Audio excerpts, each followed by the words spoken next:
Okay, we're in Kesubos, Pei Gimel Amid Beis, 83b1, the bottom of the first column in the Shusterman Gemaras. In the regular Gemara, it's Pei Gimel Amid Beis, 2, 4, 6 lines in the top of the page. Okay, and the Mishnah was discussing the following din. A guy comes along to his wife and says, normally he gets nichse milug, right? He gets the property she brings into the marriage, that he eats the fruits. What happens if he comes and says to his wife, I have nothing to do with your properties, he could still eat the paytas, he still inherits her, but if she sold it, it's a valid sale. What does he write? I have nothing to do with your properties and your fruits. So the Gemara discussed that whole thing last time. But the Gemara says, going back to the Mishnah, he said it was like this: if a guy says, I don't have any claims about your property, the husband writes to the wife, I have no complaints about your property. So he says, so if he still does, why is he writing it? What then does it mean he doesn't have? So it says, what is she say? So what does the first part of the Mishnah say? The difference is, if she sold the property, then it's a good sale. Normally the halacha is like this. Again, let's just to clarify it, because it sounds more complicated than it is. A woman gets married, she brings in property to the marriage, right? We're talking about now the nichse miluk properties, the plucking properties. She keeps the principal, the husband keeps the fruits, okay? If she dies, he inherits her, the field. But if she sells the field while he's still alive, it's not a valid sale. That's normal. So Mishnah says, now a guy comes and writes to his wife, I have nothing to do with your properties. So then he still gets the fruits. If she dies, he still inherits it. So why is he writing it, the Mishnah says? The only difference is, in this case, because he wrote what he wrote, if she sells it, it's a valid sale. Okay, that's what the Mishnah said. So the Gemara says, why can't the wife tell him? What do you mean? You removed yourself from everything. You're writing to me, I have nothing to do with your property, right? So what do we give him? We give him the fruits anyway, and we give him that if she dies, he inherits her, right? So the Gemara says, why can't the wife tell him? I don't understand. You just gave up all your properties, all your connection to my property. Why would he get anything? Let the wife tell him, you gave yourself up from everything. Okay? Because what did your husband say? I have no claim, I have no argument about your property. So why doesn't that give up all his rights to the property? So Amar Abaye answers like this. There's a rule, Yad Bal Ashtar Ata Ala Tachteina. The one holding the document has the weaker hand. Meaning like this: if a guy to extract money or property rights, right? So he writes it in a document. So therefore, if a document is unclear, in other words, what happens if a document could be interpreted two ways? It could be interpreted more, it could be interpreted less. So what's the din? You always give him the lesser rights, not the more rights. It's very simple. The guy that has a document is to extract money from somebody, right? Now, if it's ambiguous, it's not clear, it could be defined this way or that way. So you're not going to give him the upper hand because maybe the guy who wrote the document didn't mean the upper hand, right? So there's a rule in the Gemara, Yad Bal Ashtar Ala Tachteina. Whoever writes the document has the lower hand, okay? Therefore, what was the woman told to the husband? The husband gave the wife a document. I have nothing to do with your property. Right? I have nothing to do with your property. Now, that could be interpreted one of two ways. I have nothing to do with anything of your property. Or, I don't have anything to do with your property that if you sell it, you have a right to sell it. But the fruits I still get. Right? The Gemara's question like this. The man writes to his wife, he gives his wife a document, and he says, I have nothing to do with your property. So the Mishnah says he still gets the fruits, and he's still that if she dies, he inherits. So Gemara's question, maybe she meant, she could tell him, you absolved yourself from any connection to the field. No fruits, no inheritance, nothing. So Gemara says no, because the shtar is ambiguous. It's not clear what the document meant. The document could mean, I have nothing to do with your property, or he said, I have nothing to do with your property, but the fruits of the property I do have to do with. So because it could be interpreted two ways, you interpret it, and the lesser power for the guy holding the document. So he said, "Ve'ema mipedi," maybe the husband withdrew from the produce also. So Amir Abaye, he says like this: "Butzina tov mikara." A small melon. A small melon now is better than a bigger melon later. Okay, meaning like this. The Gemara's question like this: how do we know that he absolved himself from the right that she could sell the property? Maybe he gave up the rights of the fruits. In other words, like this: the husband has three rights: fruits, inheritance, and she cannot sell it. Correct? So now the Gemara says, he wrote, I have nothing to do with your properties. So the Chum said, you know what rights you gave up? Only one, that she could sell it. The other two, you still have. You never gave it up. So the Gemara said, maybe he gave up fruits. How do you know he gave up that she can't sell it? Maybe he gave up the rights that he doesn't have fruits. Something he did give up. Because he wrote, I have nothing to do with your properties. Something he gave up. The question, what did he give up? So the Gemara said, what did he give up? He gave up the right that if she sells it, the sale is valid. So the Gemara's question, maybe he gave up the rights to eat the fruits. Maybe that's what he gave up. So the Gemara says a husband wouldn't give that up. You know, what's the expression in English? A bird in the hand is better than two in the nest. Bush. In the bush. Right. Yeah, because if it's Obama and Trump, if you say Bush. Yeah. One bird in hand is better than two on the tree. Two in the bush, whatever. I think that's the expression, two in the bush. He said like this: right now, there's fruits. Her sale, she might sell it, she might not sell it, and that's later. So, what would a guy rather give up? Fruits that he gets now, or the sale that she'll do later? So Gemara says a guy would rather give up more for later than less for now. So he wants the fruits now. That's definite. Right? That's definite that he doesn't want to give up. He'll have the fruits right now. Whether she'll sell it or not, number one, that's later. Meanwhile, he's eating the fruits. He'd rather give that up than give up the rights that she can't sell it. So therefore, fruits he still has, because that's what he wants. He gives up something. What is he giving up? That she can't sell it. So the Gemara says, maybe he's giving up the rights of Yerusha, that if she dies, he inherits her. Maybe that's what he's giving up. Abaye says like this: Misa shchicha, Misa is common, death is common, selling is not common. The Gemara says a woman who got properties from her father will not sell them. They're too sentimental. If they're sentimental, she's not going to sell them. Dying, everybody dies eventually. The Gemara is very simple over here. Again, there's three rights the husband has to the properties. Right? Now he writes in the document, I'm giving up something. So the Gemara's question, maybe he gives up everything. The Gemara said, no, that can't be. Because it's ambiguous, we don't give up everything. So the Gemara says, what does he give up? That if she sells the field, it's a valid sale. Right? So the Gemara said, maybe he gave up the rights to the fruits instead. So the Gemara says, no, because the guy would have fruits now, then more sale later. Maybe he gave up inheritance.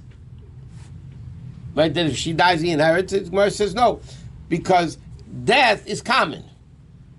Selling the property for the woman is not common. She'll never sell the property. So what would he rather give up? In other words, the Gemara is basically saying, of the three, what is the least of the three he's interested in? Not the fruits he is interested in. If she dies to inherit it, he's interested in it because that's common. He doesn't care so much of the three. He doesn't care that she can sell the field eventually because he says, you know what, she's never going to sell this. So that right he keeps. He gives up. But the other two rights, fruits, and if she dies, he inherits her, that he keeps.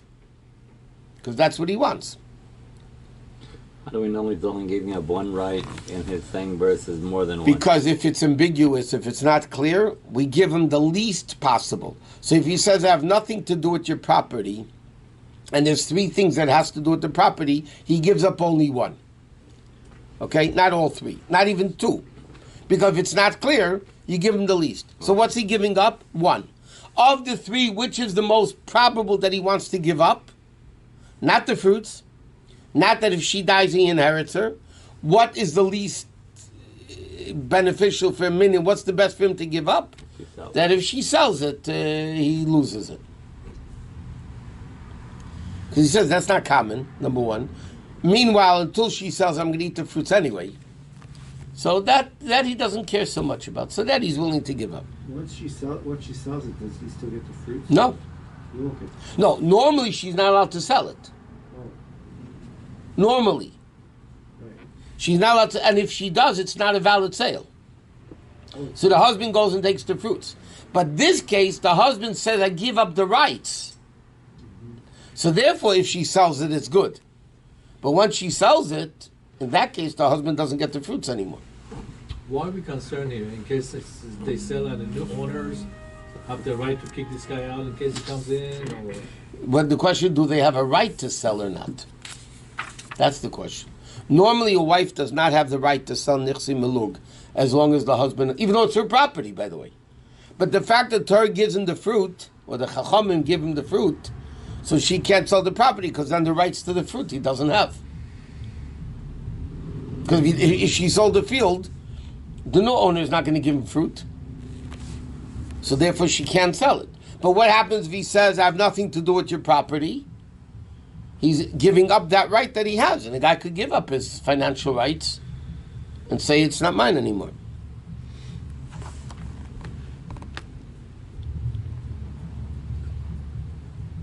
So that's what Rabbi says. Misa shchia, death is common. Mechira for a woman to sell the properties is not common. Therefore, v'chi mesalik in his nafshi, when does the guy give up his rights? Mimilsa l'shchia, he's going to give up his rights for something that's not common. Right? Where would a guy rather give up his rights? For something common or something uncommon? He'd rather give it up for something uncommon. Milsa de shchiach, something common, misalik in the shnafshi, nobody gives it up. Okay, that's one explanation of the Mishnah. Okay? Because the Mishnah says, what did the husband give up? Only the rights that she can sell it. Ravashi answers a different answer. The husband renounced the claim because what did he say? To your property. What did the husband write to the wife? I have nothing to do with your property. That means the principle, not the fruits. Ravashi says very simple. He doesn't give up the fruits because all he said is, I don't have nothing to do with your property. Yeah, but if she sells it... That's why that he does give up. Because that's the property. You just said that he doesn't give up. The fruit. No, the fruits he doesn't give up. That's what I'm saying, the fruit. No, Ravashi's not arguing with the Mishnah. Ravashi is explaining the Mishnah. Why is the guy only giving up the rights for sale and not for the fruits? Right? Like the Mishnah said. So Ravashi says very simple, because that's what the guy wrote. He wrote, I have nothing to do with your property. The principle, the land. Oh, the fruits I'm not giving up. Okay, next. Now in the Mishnah also said a din. The guy eats the fruits of the fruits. Even if he wrote that he gives up the fruits, he eats the fruits of the fruits forever. Okay? Unless, the Mishnah said, if he says, I have no connection to your fruits, and the fruits, and the fruits, and the fruits, and the fruits. But if he doesn't say that, he just says, I have no rights to your fruits, then he only gives up the fruits. So the Chachamim say he gives up the rights of all the future fruits also. Rabbi Yehuda says he only gives up the fruits. The fruits of the fruits, he doesn't give up. So the fruits are... 1 second. So the Gemara says, Tonu Rabbanan, Elohim Pedis, Ve'Elohim Peda Pedis. Now the Brayos are going to discuss what does fruits mean and what do fruits of the fruits mean. Because if you think about it, if I give up fruits, so why am I not giving up the fruits of the fruits too? Right? But the answer is very simple. The Gemara says, what's the difference? He says like this. Hachnisa lekarka. If she brought land into the marriage. Va'asasa pedis. And it yield fruits, crops. Yeah? Harei hein pedis. That's called produce. What's produce of the produce? Mocha pedis. If they sold the fruits. V'lokach mehem karka. And they bought more land with it. Va'asasa pedis. And they made fruits. That's peda pedis. So it's not a direct offshoot of the fruit. In other words, like this. When the woman brings property into the marriage, normally she brings a field. Correct? Now the field produces wheat, fruits, whatever it produces. That's called the fruits. Whose fruits are they? The husband's. He gets the fruits. Correct? What happens if the husband took the fruits, sold them, bought land, and now that land produces fruits? That's fruits of the fruits. The new land is going to be Nichsei Meluk, or it's a... No, it's his.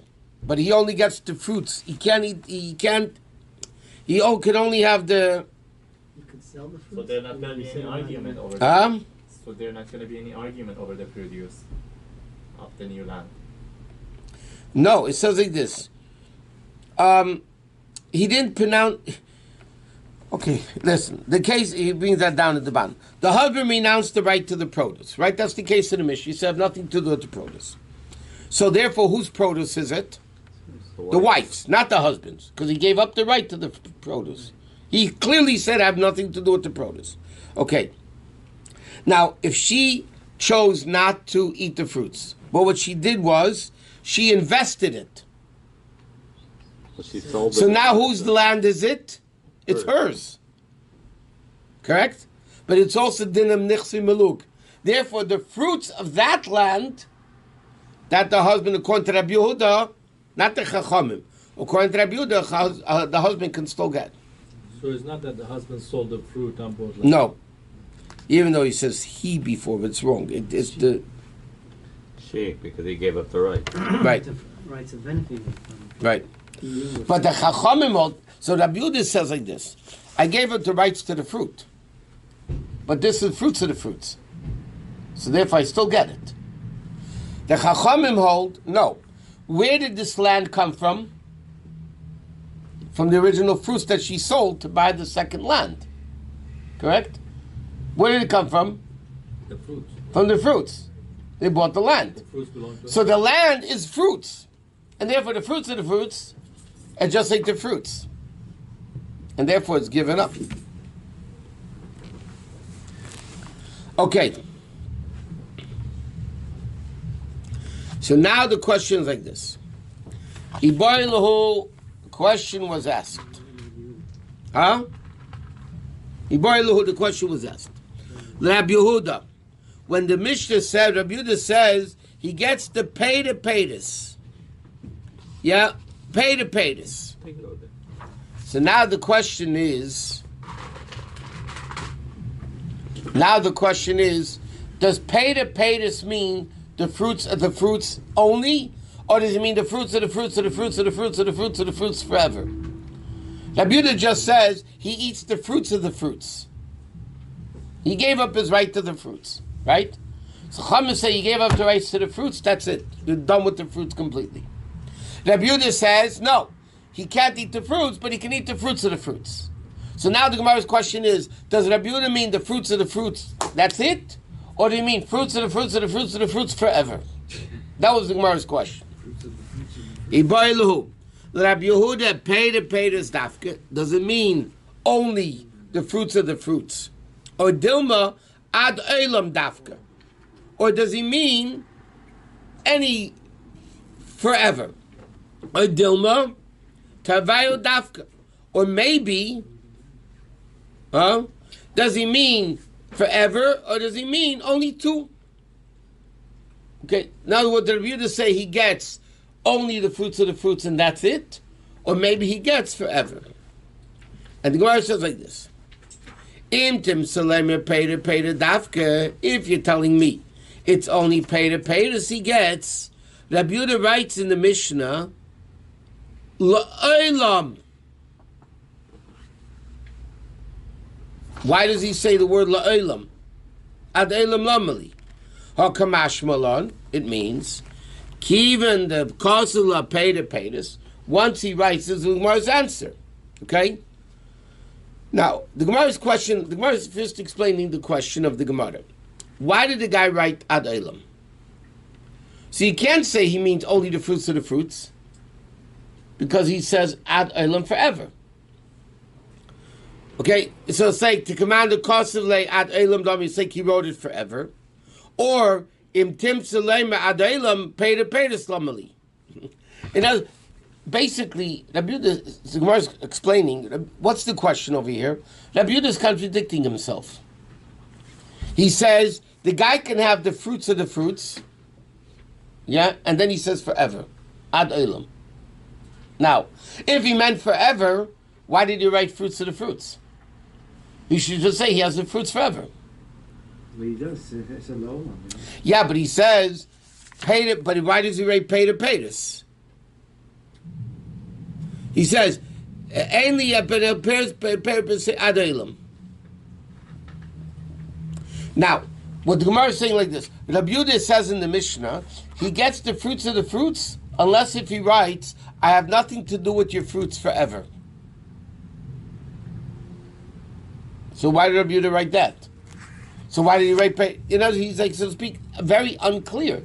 He says Peder, but then he says until you write forever. Like, what does he mean? So he says, "V'imtim Salema ad olam dafka." So why did he write Peder? So what he's telling us, what the Mishnah thinks, Alpha gav the kosel Peder, even though he wrote fruits of the fruits, if he wrote ad olam, if he wrote forever, then he gives up his rights to all fruits. But Eloi. So the Gemara's question is like this. The Gemara still didn't answer it. The question is, what does the guy mean? Does he mean forever, or does he mean only the fruits of the fruits? Because you can learn both ways. Now, so he says like this. So what's the third possibility? Maybe he meant both. Fruits of the fruits, forever. So Gemara says, why does he need the same statement to saying both things?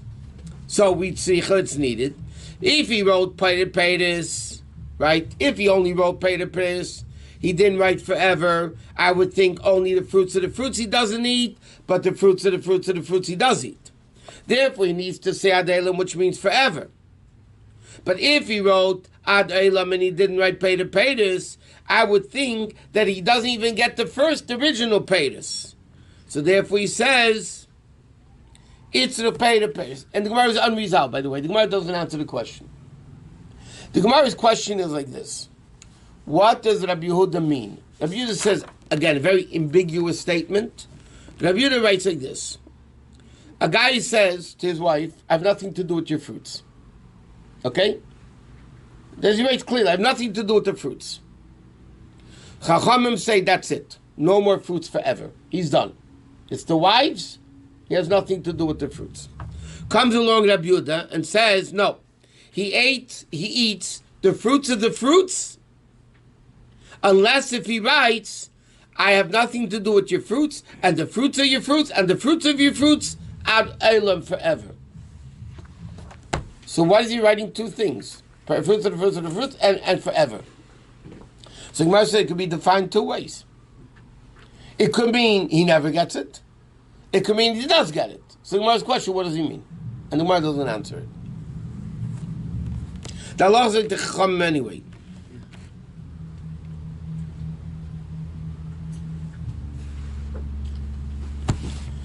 But now the Gemara is going to ask even a stranger question. Until now we learned the guy says nothing to do with your fruits. Yeah? What happens if the guy says I have nothing to do with your fruits or the fruits? Does that exclude the original fruits or not? No. Well, that's what the Gemara is going to ask. He writes, until now the guy wrote, I have nothing to do with your fruits. Yeah? So then according to Chacham he's done. Rabbi Yehuda says no, he keeps eating the fruits. Unless, if he writes, the fruits are the fruits, I have nothing to do with forever. Okay? But what happens, the Gemara asks just a question, what happens instead of writing that, the fruits, he writes, I have nothing to do with the fruits of your fruits. Excluding the first. Well, that's the question. Does it exclude the first fruits or not? He only writes, I have nothing to do with the fruits of the fruits. Does that mean to exclude the first fruits? Or does he say, no, I meant the fruits of the fruits. The original fruits I got. I want. The fruits of the fruits I don't want. If you eat the fruits of the fruits, there's no fruits of the fruits. Yeah, if you don't have the first fruit. No, he can eat part of them. You can eat some and sell some or whatever.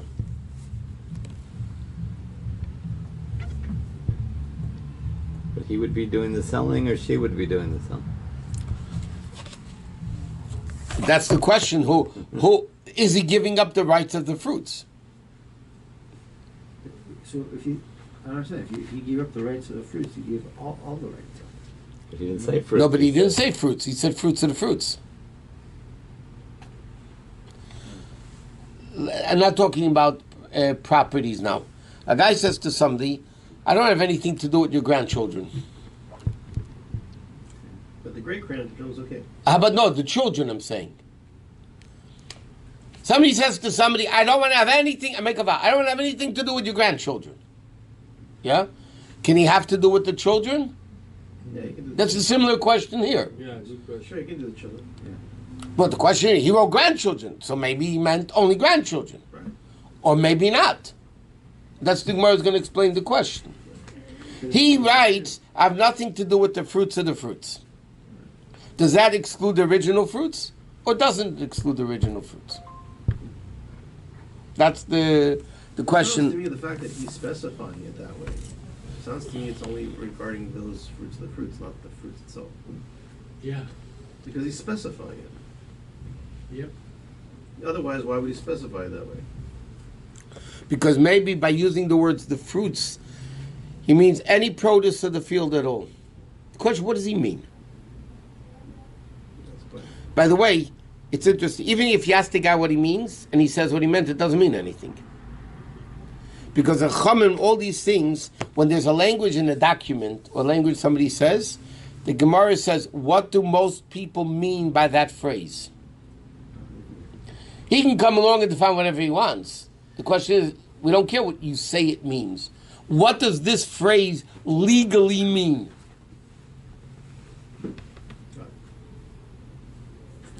I once had a din Torah. It was a teacher and the school.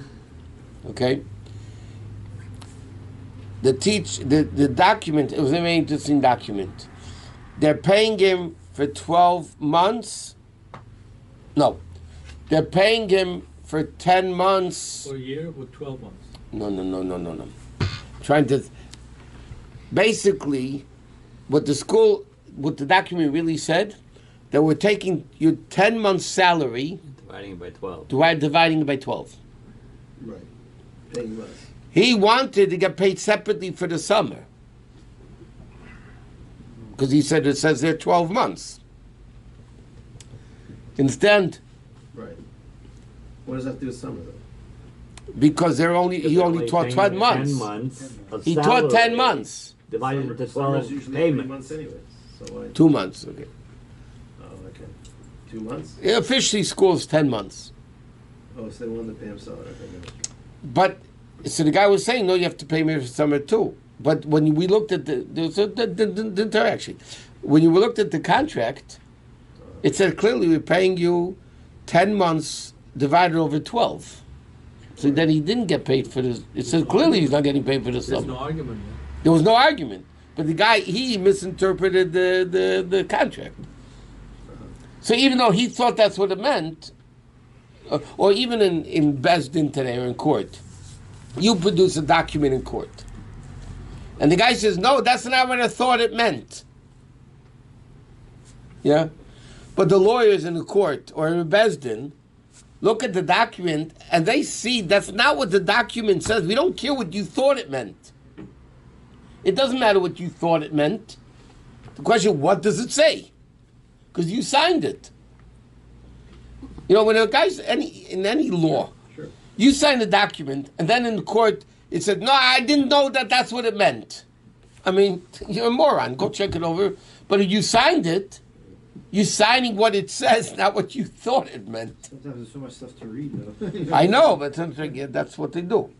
Yeah, but is it logical he shouldn't get paid for this? So the question over here is, when the guy says, I don't have anything, the Gemara is going to explain the question, but the Gemara is basically, the question is, a guy comes along and says, the husband, I don't want to have anything to do with the fruits of your fruits. Does that statement mean, I don't want to have anything to do with the produce?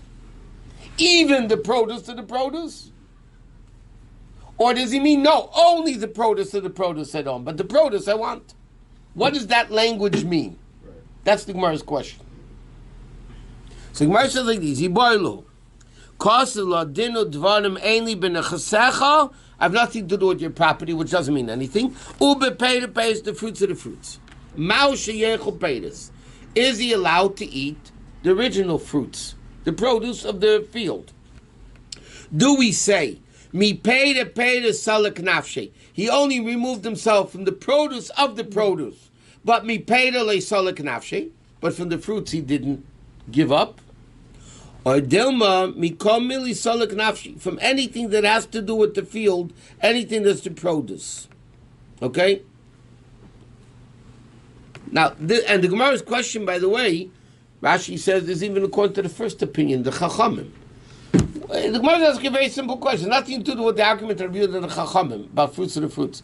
The Gemara says clearly, the guy writes, I have nothing to do with the fruits of your fruits. Does that mean fruits also, or only fruits of the fruits? So the Gemara says, Pshita, like, what's the question? The Mikom Mili Salak Nafshe. The Gemara says, 1 minute, for sure, he's giving up everything. Why? Because if you're telling me that it means he gave up from the fruits of the fruits, but from the original fruits he didn't give up.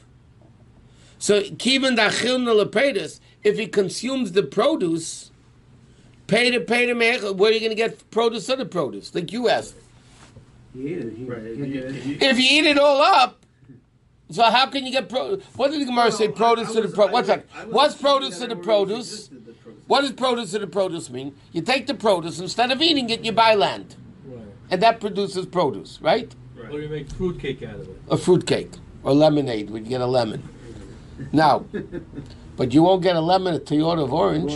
You might get an orange, though. Okay, so now, the Gemara's question is like, of course it has to mean completely.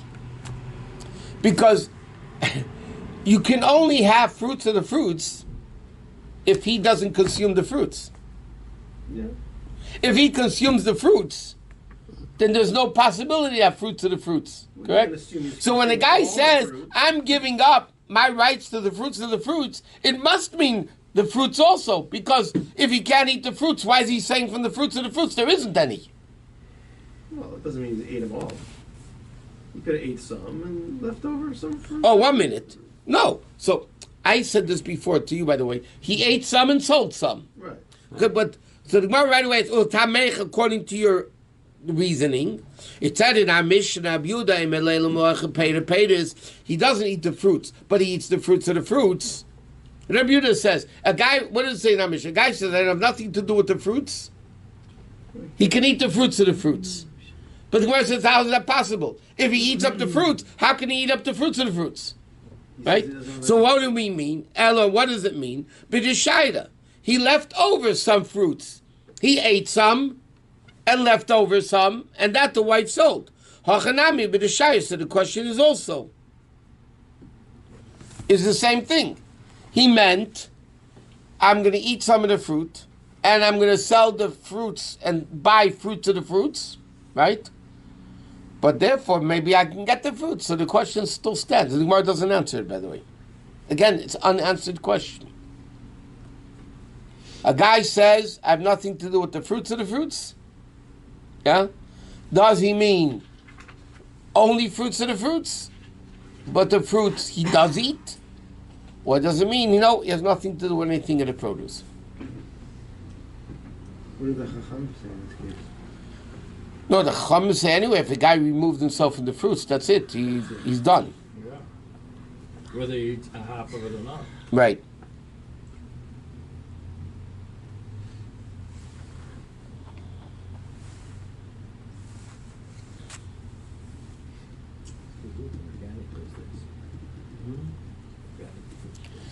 You can't, what?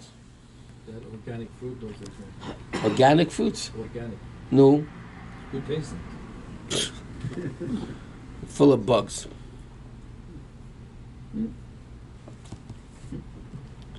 A lady called me today, she has a friend that she has a nest. With the shlucha king. Yeah. But they're fertile eggs. So he wants to know if she should send away the mother. So what are you going to do with those eggs? They're fertile eggs. There's a chicken in there. What are you going to do with it? Nothing. So why are you sending away the mother bird? To do a mitzvah. No, the only way you send the mother bird if you need the chickens. If you're going to throw them out, then you're wasting it. So that's an aveda. Like, what? The mitzvah sh'dur kan, you want the eggs. So the Torah says you can't take the eggs without sending. But if you don't want the eggs, why are you sending away the mother? Let the mother stand the babies and let them hatch and fly away. So then it turns to an avera if you don't want the eggs. Yeah, I mean, I thought people just did for the mitzvah say, get out of here, take the eggs. The mitzvah. and do what with it? Throw them out? Throw them in the garbage. So there's baltashkis. Why would Torah say? But they get long Take, life. why would the Huh? Torah say? They get long life. So why would the Torah say?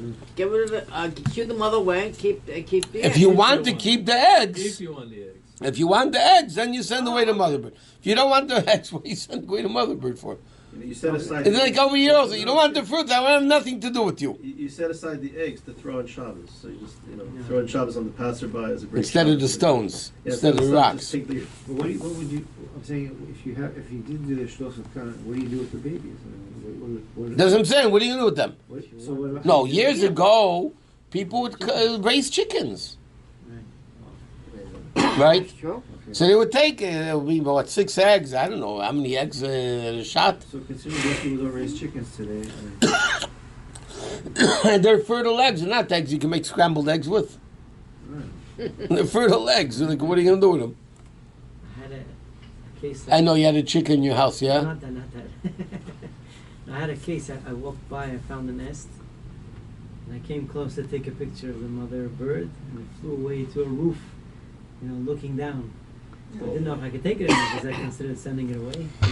She was It waiting flew there. away by itself, by the way. Okay. Well, we're not learning those dinim now. Okay. What do you do with the But eggs? it's still line of sight, that's... Not considered away, so I left it. to Nothing be to do with it shy, anyway. So I I just did said, people get eat the eggs in the mitzvah? old days. Everything was fertile. So they...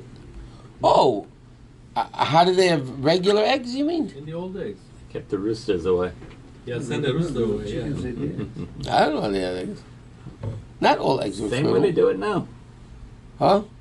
The I guess they're not... chicken will lay eggs if, and without a rooster, they're not fertile. They don't have to be injected with anything? I don't think so. I don't know. I'm not not a sure farmer. how they fertilize, but... The rooster fertilizes it. Yeah, but I mean, does it go on top of the egg and gets absorbed like they do like fish eggs, or... Nobody knows. I just figured they grew in the supermarket. Yeah. And didn't know they But are they fertile ones growing It's in the like supermarket, or... it's like when a mother comes home with a new baby, she bought it in the hospital, you know? Picked one up. Picked one, yeah. Okay. In the Mishnah said, okay, now the Gemara is going to an interesting Gemara. The Mishnah said, the Shimon Gamliel said, even if a guy writes to his wife, if you die, I'm not going to inherit you nothing. Okay, Rabbi Shimon Gamliel says it's worthless because you make a condition against the Torah. Masna Masha Kotz B'Torah T'Nebatu, you can't make a condition against the Torah. Okay, so Amar Rav says Halacha Rabbi Shimon Gamliel. The Halacha is Rabbi Shimon Gamliel, but Lo Mitami, not because of his reason. You know, he says the reason. Rabbi Shimon Gamliel says, even if the husband writes, I'm not inheriting you, life, death, I have nothing to do with your field, he can't do it. So Rabbi Shimon Gamliel says, why? Because you're making a condition against the Torah. So Rav says, he's right in the halacha, but not in the reason. Why? So he says, my halacha, Rabbi Shimon Gamliel v'lei mitamei. Why? What does it mean? That not for the reason Rabbi Shimon Gamliel said. He said, Ilay halacha Rabbi Shimon Gamliel. If you're saying the halacha like Rabbi Shimon Gamliel that says, it may say Yerushan that even if she dies, he does inherit her. That's the halacha. But lav mitamei, not for the reason.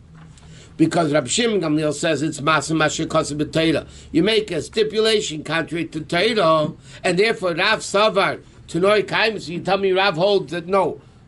In other words, like this, Rabbi Shimon Gamliel says it's not valid because you're going against the Torah.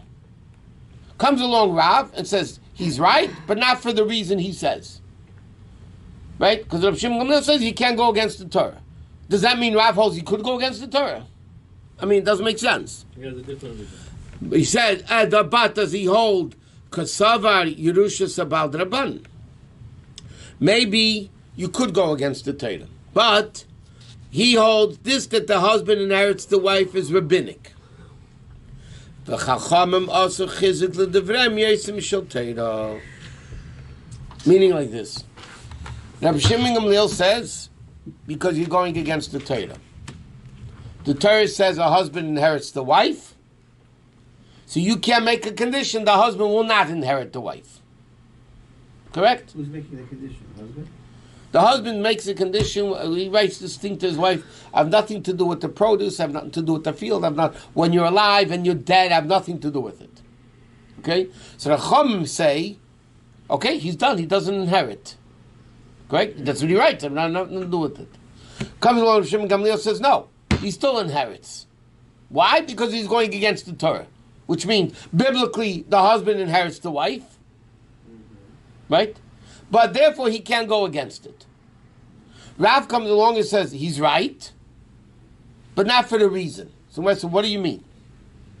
So Gemara says, maybe we mean, because Rav holds, this that a husband inherits the wife is only rabbinic. Not biblical. Rabbi Shimon Gamliel says it's biblical. Therefore, when you make a condition not to inherit the wife, you're going against the Torah. Right? Rav says, no, it's not biblical. It's rabbinic. But the rabbinic, sometimes the rabbis, when they want to make a thing, they give it the same power the Torah has. In other words, Rabbi Shimon Gamliel says clearly, a husband inheriting a wife is biblical. What pasuk do you know that from? Is it a pasuk? Because it says, Kim l'sheira kodev, yeah, no, they brought down the pasuk with she'er. We learned that before in the Gemara. Because it says, l'sheira kodev elov, mimishpachtei. And she'er means wife. Okay? So Rabbi Shimon Gamliel says, in the Mishnah, it's biblical. And therefore you can't make a condition against biblical. But Rav says, he's right, but not for the reason, because it's not biblical. It's only rabbinic. But the Chachamim made it as powerful as biblical. So there, okay. But the Gemara said, V'saver Rav Tanoi Kayim. Can Rav hold that if somebody goes monetarily against the Torah, it exists? Ve'itmar, the guy says like this. There's a din like this. Ha'emer l'chaveirei. You know there's something called eino, which nobody keeps. You're not allowed to overcharge a certain price. Okay, there's a din of cheating in business. Believe it or not. Huh? Price gouging. Price gouging. More than a sixth. So it says like this. If it's less than a sixth profit, it's okay. It's nullified. Exactly a sixth, the deal stays. You have to give back the sixth profit. If it's more than a sixth, the deal never happens. Okay, that's the din of minah. The reason why it's not done today is because everybody knows that's the way business is done, that the profit margin is 100%. So it's like understood. In the time of the Gemara, the profit margin was a sixth. Okay, so yeah. Now they could charge whatever they want? It's business. They do. If you want to pay for it. If you want to pay for it, you don't have to pay for it. You shop That's online kind of- and you shop everything. Huh? It's either There's if no you like can't sell one it, then you lower the price. village that the one guy was coming to sell. You know, if somebody's willing to buy They'll it, shop wherever they want. it's a thing. Is that a heta? I mean, that's the head that they say today because everybody knows. Everybody basically knows. Now, I mentioned this in the past. Somebody once asked the Rebbe, why do the religious newspapers lie? What else is new? If there was 200 people at an event, the media writes 500, Yeah. right? What do Every what do media, the that's, religious papers write? huh? What do the religious papers So they write 500, the religious write 700. Fake news. But, somebody once asked the Rebbe, how can the front papers write a lie? If 250 people were there, how can you write 500? So this is 500 means a I lot. never saw the answer, but this is what they say the Rebbe answered. Everybody knows that the media exaggerates. So therefore, everybody knows when the media says 500 people, it means 250. But if the media is going to write 250, people think 100 people are there. And that's not true. In other words, in the language of media, 250 is 500. I already said that. Yeah, that's what, I never saw it printed, but that's what they say. So, in media language, don't ask Trump about this, but in media language, 500 means 250. I heard, by the way, in the Gemara, 500 just means a lot. That's why they always use No, the it word depends 500, which, not all expressions. you know? No. Because I understand 500 means is There expression. are in Gemara expressions of Guzma. Maybe that's why they say 500. The Gemara says, Shimshon, his shoulders were 60 amas wide. That was about 100 feet wide. So the Mefarshim explained, Masha, it wasn't literal. There's a spiritual meaning of 60. You know what I mean? But it doesn't mean, it would be a freak. Right. You know, to have shoulders 100 Unless feet. it's really big. Yeah, come on, but he wasn't that tall. Unless he worked out. How about Moshe Rabbeinu being 10 amas? When you work That, out, no, you that don't get can't be, bigger because that that, way. the Gemara says he took a stick 10, he killed, you know, Yes. that was real. That means it's like a giant compared to average people. Yeah, but those people, maybe those years were bigger. Is that literal? Look at David. David was. It is, by measurement, it has to be literal, because Rashi says in Chumash, how did he kill Oig? He was 10 amas, he took a stick 10 amas, jumped 10 amas, and hit him on the ankle, And killed them. on the ankle. Who? The uncle. Oig. You know, there was a guy, not in the garage, there was a guy in Og. Yeah. Melech Abashan. How about David? David wasn't big. He was a killed kid. Goliath. At 4 or 5. And he killed Oh, Goliath. Goliath, I mean. Goliath was big. Yeah, Goliath was big. No. Goliath was big, there were giants in those days. How big was Goliath? It wasn't as big as Oig. No, Oig was very big. Okay, it wasn't a giant. It was big. Well, he was bigger than David because David was a young boy. Yeah. I heard Goliath was like 8 to 10 feet tall. No. Like a big basketball player. No. But really big. No, it was like 15, 20 feet. Okay, what's, He who? was like 8 to 10 Goliath. feet tall. Goliath. I don't know if it says up taller. No, 8 to 10. It's taller than us, I that's for saw sure. it. It's on Facebook. It depends what the movie has. Yeah. What did they put in the movie? When I used to teach in the boys' high school here, and I was learning Chumash, the story, they said, Rabbi, it's not true because in the movie it was different. What movie was that? I'm serious, they were serious, by the way. Seriously? Yeah, seriously, the kids are David saying and it Goliath. can't be because in the movie it was The different. dumbing down of America. Tell him the book is better. What is the original? Books are always better. Okay, 1 minute, let's go. Let's finish this up. What happens, a guy says, okay, I'm selling you the object on the condition there's no ona'ah. Ona'ah means when you overprice it. A guy the Torah says there's ona'ah. If it's more than a sixth, no good, right? A guy comes and says, I'm selling this cup on the condition there's no ona'ah. Can he do it or not? So, it says, okay? Rav Amar, yesh li olav hana. There's still a no. Because you're going against the Torah. Right? Shmuel Amar, ein lo olav hana. Shmuel said there's no ein no. Okay? Shmuel holds the pro by monetary things you could go against the Torah.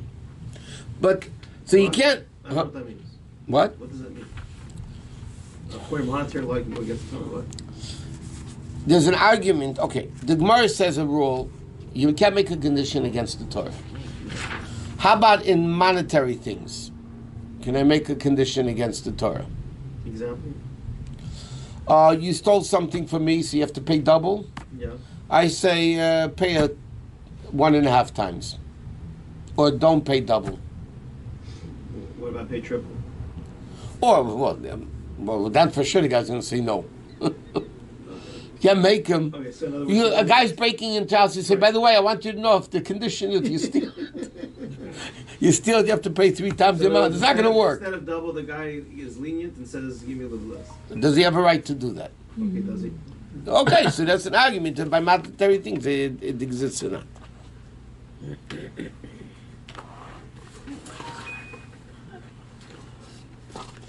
And so that's so Rav says there is a no. So what is there's still a din of a no, Rav says, which means even by monetary things you can't go against the Torah, right? So according to Rav, you can't say that he holds you can go against the Torah because Rav himself says you can go against the Torah. Okay, we'll leave it here because now goes a whole long Megillah.